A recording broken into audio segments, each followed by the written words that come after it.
And we got this big old leaf vac that needs a little bit of work, nothing too bad, but it's in my way and I need it gone, so let's do it now. Now, I've done a bunch of these videos in the past, but I've been getting a ton of requests lately to do the same video, so I figured while I have it in the shop, might as well make a video on it and do it, so that way you guys can see how to do a recoil. So like I said, I've done a bunch of these recoil videos, and if you're going to get into small engines, it's just a good, I don't want to say skill, but just good knowledge to have on doing these recoils, because you're going to do a lot of them. And then if you're a homeowner too, something like this could save you a ton of money. You run to, say, like an Ace Hardware, and you just pick up, you know, a length of pull rope. It's going to cost you a hell of a lot less than it would to, say, come to someone like me. Now, this rope is actually broken in here. Hopefully you can see that. So I'm going to try to pull this out a little bit because it is jammed. And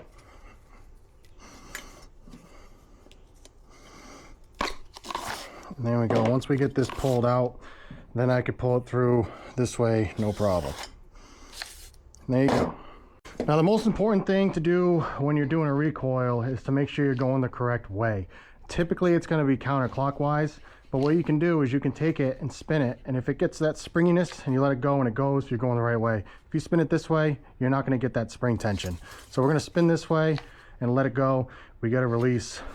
That's how you know you're going the right way. But like I said, typically it's going to be counterclockwise. And then you're just going to take this guy and spin it, honestly, until it gets really hard. You just want to be careful. You don't want to overdo it. But you're going to get to the point where you kind of feel like you can't go any further. Kind of right here where it's binding up a little bit, and then I'm just going to back off. We're going to find out where the string comes in, which is right here. Hopefully you can see that, and line it up with the hole where the string comes in for the handle. And then all you're going to do is take a screwdriver and you'll stick it through the hole, and it'll hold it right in place just like so.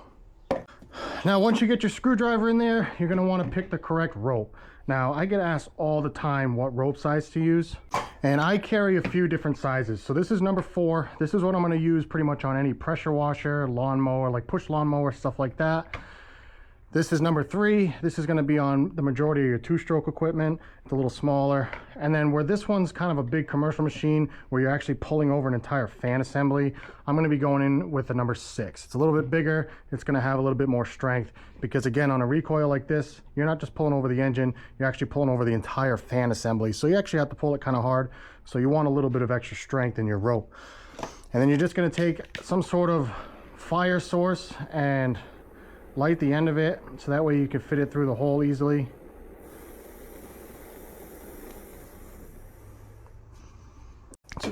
So burn the tip of it and then just give it a few, I don't know, pulls like this, so that way you get a nice point on the end of it. It only burns for a second. And then you're just going to simply insert it through into the hole like so. Some go easy, some don't. This one went nice and easy for us. And this is a pretty big rope, so I'm only going to tie 1 knot because I don't see it going through that hole. So then once you tie your string, you'll just bring it, you'll pull it nice and tight like so. It's not going to go anywhere. And then I like to leave mine on the spool so that way I can get the exact amount of rope without wasting any. So I'm going to pull my screwdriver out and just let this feed itself in. And then once it gets in there and you have some tautness, I'm going to pull it back out a little bit like so. I'm going to reinsert my screwdriver. That way when we put the handle on, it's going to suck it in nice and tight. So now at this point you can cut your rope on the end, and we'll roll this back up and put it back on the shelf. And then you're going to do the same thing. And you're going to do the same thing on this side. Just hit it with a torch or something. And put a nice tip on it. Now, one thing I will say is if you're going to bring your machine to a small engine shop to put a new recoil on, make sure you bring them your actual handle. This is actually Noah's machine, and you guys know Noah from my previous video. Screw you, Noah. So he didn't give me the handle, so we went out in the junkyard. I got myself a snowblower handle. That'll work just fine. Take it, tie your knot through it, pull your screwdriver out, and there you go. Nice tight recoil, ready to rock and roll. So now I get asked all the time about the placement of these guys, and I've had actually people in the comments call me an idiot because I put a recoil on the wrong way, or it was a certain way. A lot of these machines and like generators and welders and such, a lot of them are mounted. So this one is actually mounted on a trailer, so it's actually up in the air. So if you have it mounted like so, where we kind of took it off from, you actually have to get up on the trailer and pull up. So to help Noah out, we're actually going to bring this down and face it this way, so that way when he's pulling down. He's not having to get up on the trailer and pull up or anything like that.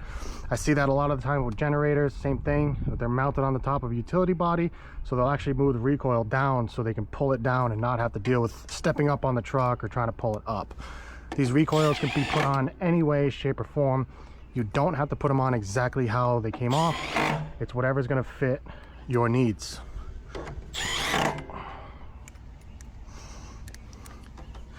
Now obviously, if Noah uses this and he says I don't like it there, 4 screws, pull it, move it, it's not a big deal. But there you go, new recoil installed.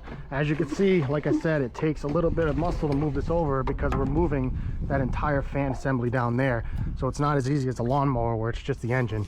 You're pulling over the engine and the fan assembly, which is full of water, as you can see. So another job done, quick and easy recoil. Like I said, you're going to be doing a ton of those if you get into small engines, so it's a good trick to nail and get good at. And then like I said, if you're at home doing it for yourself, you can save yourself a little bit of money just by doing it yourself. It's not hard at all. They're literally all pretty much the same. So thanks for watching, hope you enjoyed. On to the next one.